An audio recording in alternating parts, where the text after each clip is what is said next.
এটা তোমরা কি করছেন কালাম অফিস ভাই? এটা তোমরা কি করছেন? তোমরা চালাক মানুষ, তোমরা এত আহাম্মকি কাম করছেন, হ্যাঁ বোকা হয়ে গেছেন। কি করছেন নিলে? আরে কি করছেন মুই এইবার একটা মুই খেলা দেখাইম, খেলা কঠিন খেলা দেখাইম, এমন খেলা দেখাইম না, হ্যাঁ সারা বাংলাদেশের লোক সেই খেলার দেখি খালি তাকিয়ে থাকবে, বুঝিস নাই, খালি দেখবে কালাম অফিসের দেখি দেখবে। আরে সেই জন্য তোমরা ভাবির সোনা দানা টাকা পয়সা সবগুলো বিক্রি করছেন, বিক্রি করিয়ে এতগুলো টাকা দিয়ে কি করবেন কালাম অফিস ভাই তোমরা?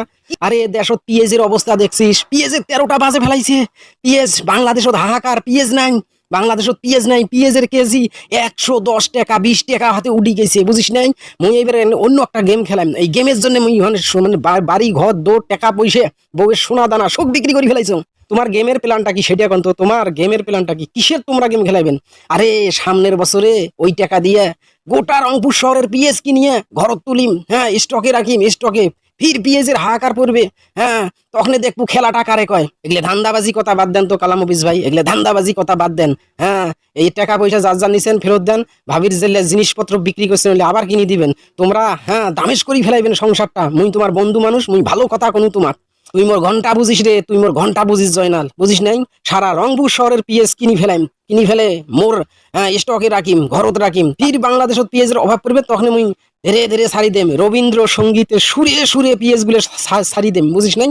তখন দেখবো যে পিএস 120 টাকা নয় 520 টাকা দিয়ে মানুষকে খাওয়া লাগবে। হ্যাঁ কিসের মানুষ গাঞ্জার ব্যবসা করে, ডালের ব্যবসা করে, ইয়েবার ব্যবসা করে, হিরোইনের ব্যবসা করে। হ্যাঁ সৎভাবে ব্যবসা করবো, সৎভাবে পিএস কিনি রাখবো, মরুচ কিনি রাখবো, হ্যাঁ রসুন কিনি রাখবো। আর দেখলা কেমনে হ্যাঁ খেলাটা খেলাই, গেমটা খেলাই।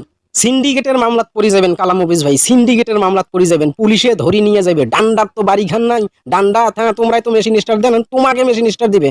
তোমরা কি করেন করেন, মোর হলে দেখার বিষয় নয়। আরে স্যাংরা পুলিশে জানবে কেমন করি, হ্যাঁ পুলিশে জানবে কেমন করি, কালাম অফিস গরিব মানুষ সবাই জানে, কিন্তু কালাম অফিস যে একটা টেক্কা মারবে, হ্যাঁ এটা তো জানে। আর যদি পুলিশ জানে ওই ব্যবস্থাও করার জন্য সিদ্ধান্ত নিছ, কি ব্যবস্থা করা লাগবে সেটা আমি ভালো করে জানো, বুঝিস নাই। পুলিশও কেমন ম্যানেজ করা লাগে কালাম অফিস ভালো করে জানে।